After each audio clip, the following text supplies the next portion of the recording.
बे सावराय जथुम बियो साननैनि हाबाफारि आरो लोगोसे दिनै फुंबिलि समाव गोजोन आरो खौसेथिनि थाखाय दिनै नोंथांमोननि आफादनि फिरफिलाखौ उरायबाय बे बिथिङाव मा फोरमायगोन सार?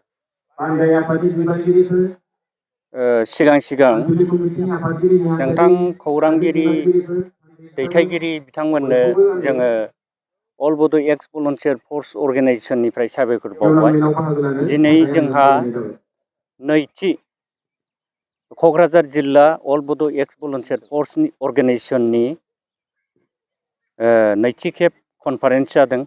जायगाया हालां बाजार पाटगाव आन्सलिकनि सिङाव थानाय हालां बाजार गेवलां फोथाराव जोङो दिनै मैया थांनाय 7 तारिखआव जोङो डेलिगेट सिटिंखौ खुंफुंनानै लानो हाबाय आरो जोङो दिनै माने जोंहा हाबाफारि बादियै जोंनि गोथार फिरफिला जोंनि अल बड' एक्स भलुन्टियार्स फर्सआ जे जोंहा गोथार फिरफिला दङ, बे फिरफिलाखौ जों दिनै उरायहोबाय।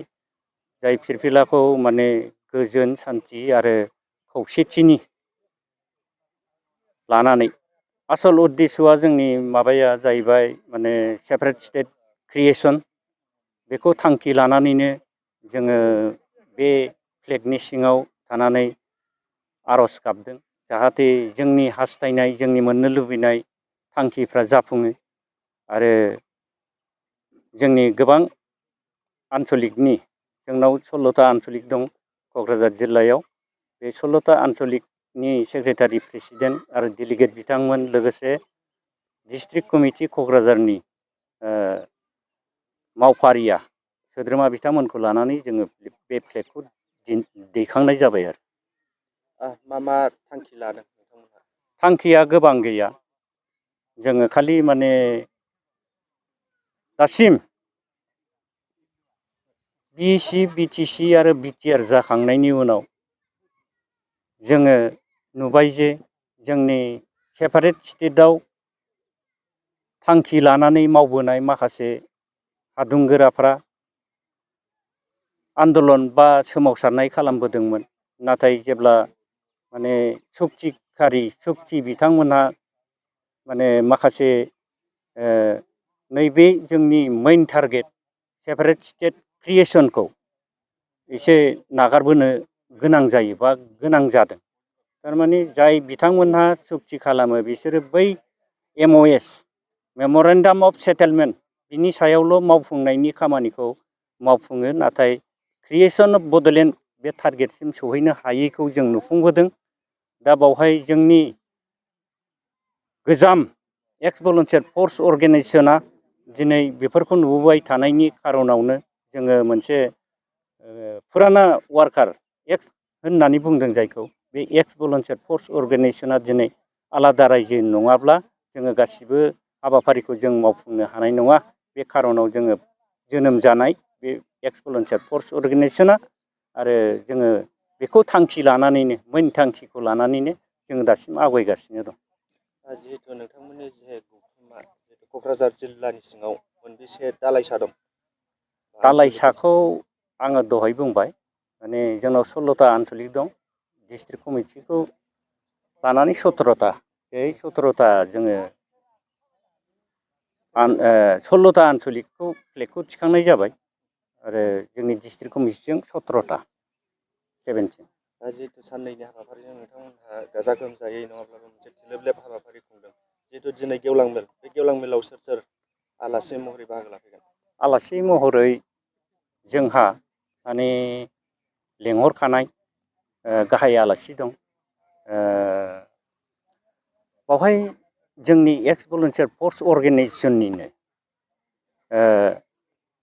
सिगांनि आफादगिरि बिथां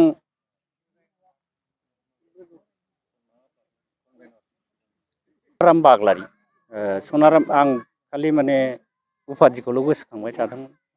सनाराम बाग्लारि बिथाङा माने जनता कलेजाव एस'सियेट प्रफेसार मावनानै रुंग' जाबाय।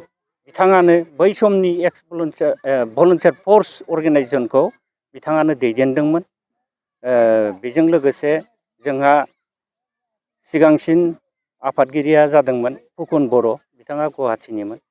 दा जोङो दिनैनि लेंहरनायाव मोनफुंनाय सोद्रोमाया जाहैबाय जोंनि नैबे लाहारि बाग्लारि बिथांखौ जों लेंहरदों। बिथाङा फैगोन आरो जोंनि मावनाय दांनाय आरो नांगौ खामानिफोराव बिथाङा एसे जोंनो जाहाथे गोहो होलाङो बे आसाखौ लानानै जों बिथांखौ लेंहरनाय जादों। बेजों लोगोसे जोंहा मिरु आफादनि आफादगिरि दंफैयो, बिथाङाबो नुजागोन आरो गुवाहाटि मेट्र'नि आफादगिरि बिथां दङ, बिथाङाबो बे आफादाव मेलाव नुजानाय जागोन।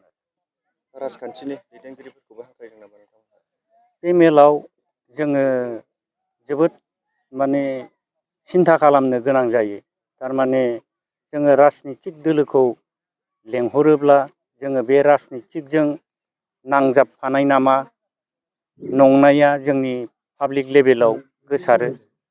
जिहेथु जोंनि संगठना, जोंनि आफादा नन पलिटिकेल अर्गेनाइजेसन, সেই खारने जोङो राजनितिक दोलोनिफ्राय लेंहरनाय जायाखै।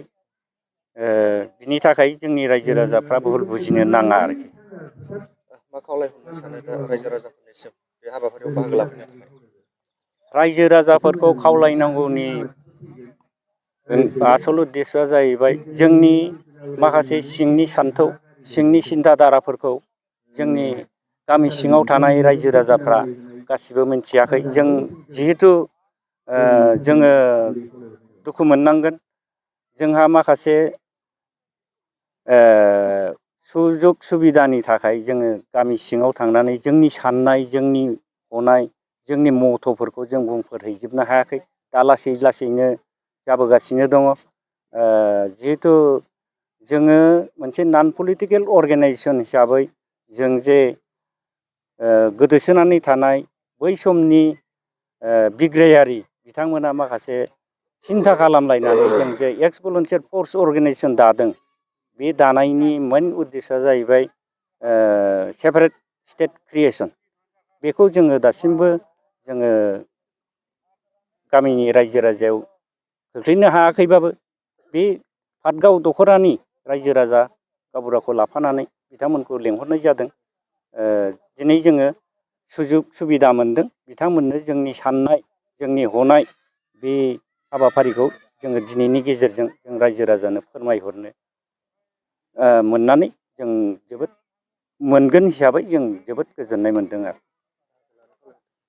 बाहागो लानो खावलायबाय। जाहाथे नैबे जोंनि दिनैनि बे गेवलां मेलाव पाटगाव दख'रा, जोंनि साखाथि फाखाथि सिम्बोरगाव दख'रा आरो ओरैहाय जाहारबारि, बिसमुरि बिथांमोना जाहाथे जोंनि नैबे गेवलां मेलाव फैनानै जोंनि साननाय हनायखौ खोनासंफैनानै जाहाथे नोंथांमोननि हेफाजाब मदद मोननानै जोंनि दिनैनि गेवलां मेला जाहाथे जाफुङो, नोंथांमोनखौ अल बड' एक्स भलुन्टियार फर्स जानानै नोंथांमोनखौ गुरैयै खावलायहरनाय जाबाय।